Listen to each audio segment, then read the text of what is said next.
미가서 6장은 마치 법정을 보는 것 같아요. 하나님이 죄를 추궁하는 검사로 나오기도 하고 죄를 판결하는 판사로도 나오고 있습니다. 1절과 2절 변론이라는 단어를 4번이나 쓰고 있어요. 법정에서 검사와 변호사가 서로 변론을 하듯이 하나님은 이스라엘과 지금 변론을 하고 있어요. 그 1절과 8절에서 죄를 추궁하시는 그 검사의 모습을 하나님이 보여주고 있는데 3절에서 하나님이 이스라엘 백성들에게 무엇을 말하냐면 너는 무엇을 내게 행하였으며 무슨 일로 너를 괴롭게 하였느냐. 이제 무슨 말이냐면 하나님이 내가 그 너희에게 행한 게 뭐고 너희를 괴롭게 한 게 뭐냐. 지금 이스라엘이 하나님 앞에 이렇게 이제 원망을 한 거죠. 왜 하나님 우리를 이렇게 괴롭게 하십니까? 이방 민족이 막 계속 쳐들어오고 그리고 이제 북이스라엘은 멸망을 당했고 남유다는 이제 바벨론의 이제 포로가 될 거예요. 그래서 그런 예언의 말씀을 이제 미가를 통해 계속 흘려보내니까 또 선지자 이사야가 있었죠. 그런 말씀이 계속 들려오니까 왜 하나님 우리를 괴롭게 하시지? 이렇게 따져 묻는 거예요. 하나님이 이제 그들에게 이제 변론을 하시면서 두 가지 이야기를 해요. 첫 번째는 이스라엘을 구원하기 위해서 모세와 아론과 미리암을 보내신 것, 애굽에서 구원해내기 위해서 보내신 일을 말하고 또 두 번째는 광야에서 우상 숭배와 또 음행한 죄를 지었던 그 모압 미디안의 여인들에게 그 모압 땅에서 죄를 지었잖아요. 그 부분의 이야기를 하고 있어요. 왜 하나님이 이야기를 하는 걸까요? 하나님은 이스라엘을 구원하시는 분이면서 동시에 죄에 대해서는 심판하시는 분이다. 하나님은 공의로우신 분이잖아요. 그죠? 하나님은 자신의 백성을 사랑하시지만 자신의 백성을 사랑하시기 위해서 다스리는 방법은 뭐냐면 죄에 대해서 징계하시는 분이거든요. 하나님은 자신의 가지고 있는 이 속성, 사랑하시지만 죄를 공의롭게 다스리시는 그 하나님의 속성을 따라서 지금 이스라엘을 다스리고 있다는 거예요. 그들을 하나님이 괴롭게 하는 것이 아니라 너희의 죄 때문에 부득불 어떻게 한다는 거 하나님이 매를 드실 수밖에 없었다는 거예요. 근데 자기들이 지은 죄는 생각하지 않고 지금 당하는 일만 생각하고 있는 거예요. 그러니까 2장 7절에 가보면 하나님의 영이 성급하시다 이렇게 하거든요. 하나님의 영이 왜 이렇게 하나님의 영이 이제 심판주의 모습으로 나타나니까 왜 하나님이 우리로도 그런 거죠. 하나님의 성령이 계속 우리로 하여금 막 책망하실 때 있거든요. 죄를 들춰내시고 하나님이 왜 나를 이렇게 계속 죄를 생각나게 하시고 그 죄로 인해서 괴롭게 하실까? 좀 이런 생각 안 가지면 좋은데 그럴 때가 있잖아요. 지금 이스라엘이 그런 거예요. 내 하나님은 뭐냐면 그렇게 들춰내시고 그들을 계속 알려주실 때 깨달으라는 거예요. 지금 너희들이 뭘 잘못하고 있는지. 지금 이제 2장 그 6절 이하에 보면 그들이 전혀 뭔가를 감지를 못하고 있는 모습이 뭐냐면 그들은 이렇게 생각을 해요. 내가 하나님 앞에 나아갈 때 무엇을 가지고 나가면 하나님이 기뻐하실까? 이제 그래서 하나님이 예배를 받으실까? 이렇게 살아가고 있어요. 그래서 뭐 번제물로 일련된 송아지를 가지고 나가면 하나님이 좋아하실까? 좋은 마음이죠. 2장 7절에 천천의 순양이나 만만의 강물 같은 기름을 기뻐하실까? 그러니까 하나님 앞에서 좋은 재물 그리고 많은 재물 좋은 것이면서 많은 것 그래서 그걸 위해서 막 열심히 돈을 벌었어요. 그런데 그 방법이 선하냐 뭐 악하냐 중요하지 않아요. 하나님 앞에 좋은 거 드리면 돼요. 하나님 앞에 많은 거 드리면 돼요. 그리고 또 어떤 마음이에요? 내 마다들을 내 영혼의 죄로 말미암아 내 몸의 열매를 드릴까? 여러분 이 마다들을 드린다는 게 말이 되는 거예요. 그죠? 그렇게 무슨 말이냐면 뭔가 가정 방법은 중요하지 않아요. 하나님 앞에 많이 드리면 돼요. 하나님 앞에 많이 충성하고 많이 드려지면 되는 거예요. 예배 열심히 드리고 성경 공부 열심히 정석하고 교회 일 많이 하면 되는 거예요. 그리고 뭐예요? 삶은 마음대로 또 살면 되는 거예요. 이게 지금 이스라엘이 가지고 있는 삶의 방식인 거예요. 하나님이 이게 보이는 거잖아요. 하나님은 야 이런 게 아니야. 내가 원하는 것은 뭐냐면 8절에서 이야기하고 있죠. 주께서 선한 것이 무엇임을 보이셨나니. 하나님이 무엇을 보이셨어요? 여호와께서 너희들에게 구하는 건 뭐냐면 정의를 행하는 것이다. 그래서 여러분 이 미가서에서 말할 때 3장에서 어떤 이야기하고 있어요? 너희들이 정의를 행하는 본분을 잃어버렸다는 거잖아요. 공평과 공정을 잃어버렸어요. 연약한 자에 대해 배려가 잃어버렸어요. 하나님의 법을 잃어버렸어요. 근데 그런 걸 잃어버리면서 어떤 제의적인 모습은 있어요. 예배도 있고 성도 안에 여러 교제도 있고 다 있어요. 근데 하나님은 정의를 잃어버리는 그런 예배를 원하지 않는 거예요. 공평하지 않고 공정하지 않는 모습을 원하지 않는 거예요. 내가 원하는 것은 정의를 행하는 것이야. 인자를 사랑하는 거야. 인자를 사랑하는 게 뭘까요? 주님을 사랑하는 거잖아요. 근데 인자라는 단어가 헤세드거든요. 근데 여러분 헤세드의 모습으로 사랑하라. 아가페적 사랑으로 사랑하라는 거예요. 누구를? 하나님을 전심으로 전적으로 하나님을 사랑하는 거예요. 그리고 누구예요? 하나님이 사랑하는 사람들. 하나님이 고아와 과부들 그리고 나그네와 객과 모든 연약한 자들을 다 사랑하시잖아요.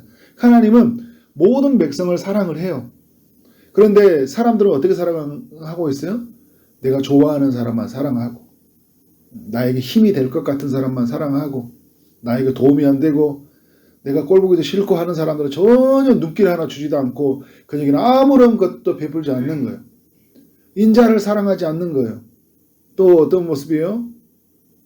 내 하나님과 겸손하게 행하는 것이 아니냐. 겸손하지 않는 거죠. 교만한 거예요. 삶의 주체가 나예요. 삶의 중심이 나예요. 전혀 하나님이 없어요. 내 이름이 높아지고 나를 위해서 살아가고 있어요. 하나님과 행하지 않고 있고 뭘까 함께 행하고 있습니까? 악과 행하고 있는 거예요.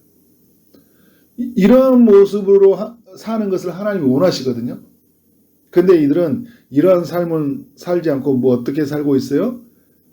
제약을 벗삼아 살고 있고 그리고 자신이 원하는 필요를 따라 살고만 있고 하나님은 없고 우상을 숭배하고 있고 그 우상을 숭배함으로 말미암아 그 도둑 범죄하였던 그 모습으로 살아가고 있는 것이 바로 지금 이 남유다 땅의 백성들이에요. 하나님이 검사가 되어서 그들의 죄를 추궁하고 있는 거예요. 뭘로 대답할 수 있겠어요? 계속 괴롭게 한다고 하는 이 인간들이 이게 무엇으로 대답할 수 있냐는 거예요. 하나님이 낱낱이 드러내는 거잖아요. 여러분 우리도 하나님이 말씀과 성령을 통하여 낱낱이 우리의 죄를 드러내요. 우리가 선하다고 하고 우리가 합리화시켜서 나는 예배 잘 드리고 있고 나는 하나님께서 이렇게 열심히 하고 있기 때문에 나는 괜찮아 라고 할 때는 하나님이 성경의 말씀을 통해 이제 우리에게 들춰내는 거잖아요. 그리고 하나님의 성령을 통하여서 우리가 무엇을 진짜 붙잡고 있는지 우리가 무엇 때문에 하나님 앞에 구하고 무엇 때문에 하나님께 예배하고 있는지를 하나님 우리의 중심을 알고 계시잖아요. 하나님 우리를 들춰내시는 거예요. 무섭죠. 그래서 여러분 막 오늘 검사, 변호사, 판사 이야기하면 싫어해요. 왠지 아세요? 우리가 뼛속까지 가지고 있는 죄의 본성 때문에 그래요. 이런 단어들이 싫어요. 나를 추궁한다, 책망한다, 들춰낸다, 판결한다, 판단한다 이런 단어 싫어하잖아요. 근데 하나님은 이런 모습으로 나타난다니까요. 그런데 9절부터 16절까지는 하나님이 죄를 판결하시는 판사의 모습으로 나타나는 거예요. 자, 9절에서 뭐라고 합니까?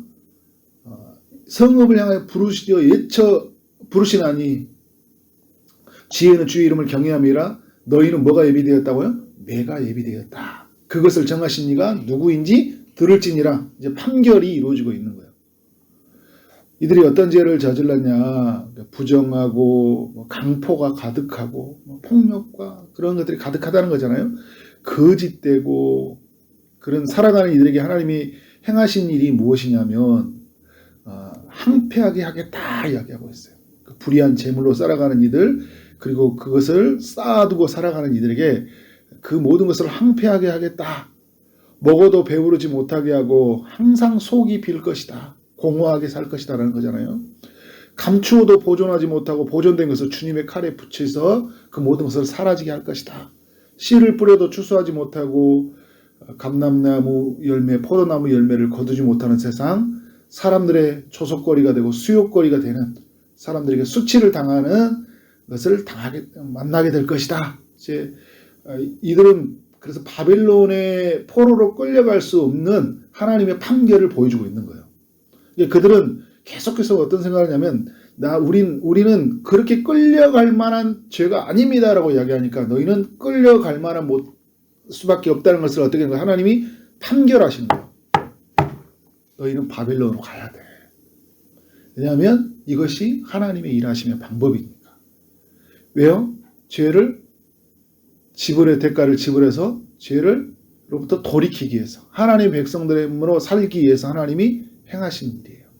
근데 여러분, 오늘 말씀을 보면 주님이 죄를 추궁하는 검사의 모습으로 나타나기도 하고 죄를 판결하는 하나님으로 등장하지만 보이지 않는 하나님의 일하심이 있어요. 우리 신약의 백성들에게는 선명하게 보이죠.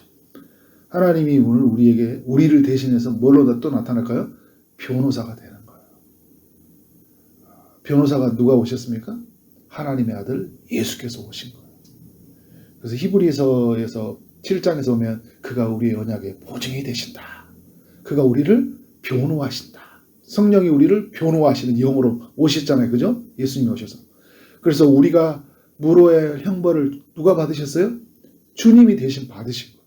그리고 우리를 위해서 대신 변호하신 하나님, 아버지, 내가 저들을 위해서 죽었습니다. 저들을 용서해 주옵소서. 그래서 그 모든 값은 내가 다 받겠습니다. 저들을 용서해 줬어요. 그래서 우리에게 요하는 게 뭘 요구하고 있습니까? 그 아들 앞으로, 그 아들 안으로 들어가서 그 아들의 변호를 받고, 그래서 우리의 모든 죄의 값을 해결받고 하나님 앞에 당당하게 서게 하는 거예요. 이게 하나님의 일하심이 이 말씀 속에서, 이제 구약은 우리에게 이제 그 그림자니까 우리에게 알려주고 있는 것이죠. 여러분, 이걸 생각하면 우리는 어떻게 살아야 돼요? 너무 은혜롭잖아요. 너무 영광스러운 거잖아요. 하나님이 우리의 변호자가 되어서 우리는 하나님 앞에 당당하게 설 수 있게 하시니까. 바벨론의 포로 되어서 살아가는 것이 아니라 그 모든 죄의 포로에서 우리를 해방시켜서 하나님의 자녀로서 당당하게 살게 하니까 얼마나 큰 은혜예요.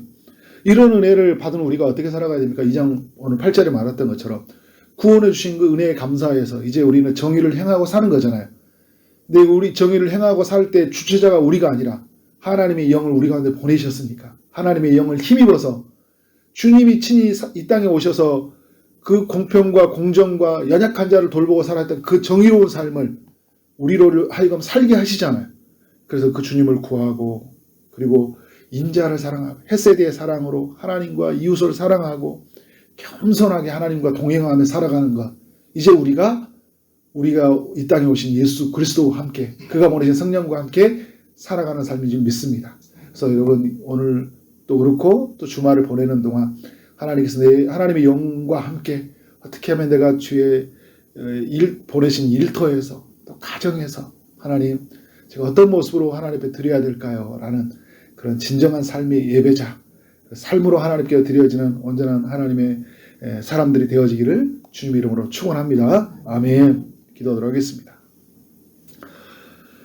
하나님 아버지, 미가서 6장의 말씀을 통하여 우리 가운데 은혜 주시니 감사합니다. 한 주 동안 미가서의 말씀을 살펴보며 하나님이 우리 가운데 행하신 일들을 기억하게 하시고, 또 우리가 하나님 앞에서 믿음을 따라 살지 못하는 모습들을 발견하게 하시니 감사합니다. 하나님, 우리 안에서 형식은 있고 또 겉으로 모습은 하나님을 찾는 모습은 있는 것 같지만 우리의 마음의 중심 안에 하나님을 찾지 아니하고 죄악을 벗삼아 살았던 모습을 고백합니다.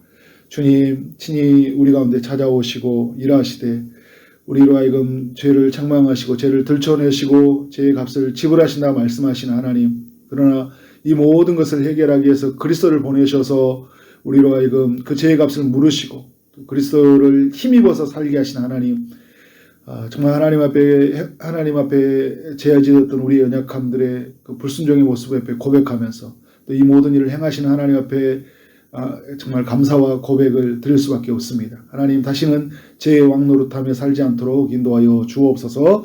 하나님, 은혜를 따라 살아가는 우리의 삶이 되도록 인도하여 주옵소서. 주의 응답을 기다리는 데게 주님이 찾아가셔서 일하시되 주님이 친히 축복하여 주옵소서. 육체의 아픔 중에 있는 이들에게 치유의 강선을 비춰주시고 고쳐 주옵소서. 취업을 준비하고 결혼을 준비하고 임신을 준비하는 모든 이들에게 하나님이 은혜를 베풀어 주옵소서. 오늘 하루 만나는 모든 사람들에게 주님의 사랑이 흘러가게 하시고 주어진 일 최선을 다해 일하게 하심으로 말미암아 하나님께 영광이 우리 모두에게는 큰 기쁨이 되는 하루 되게 하여 주옵소서. 예수 그리스도 이름으로 기도를 쌓옵나이다. 아멘.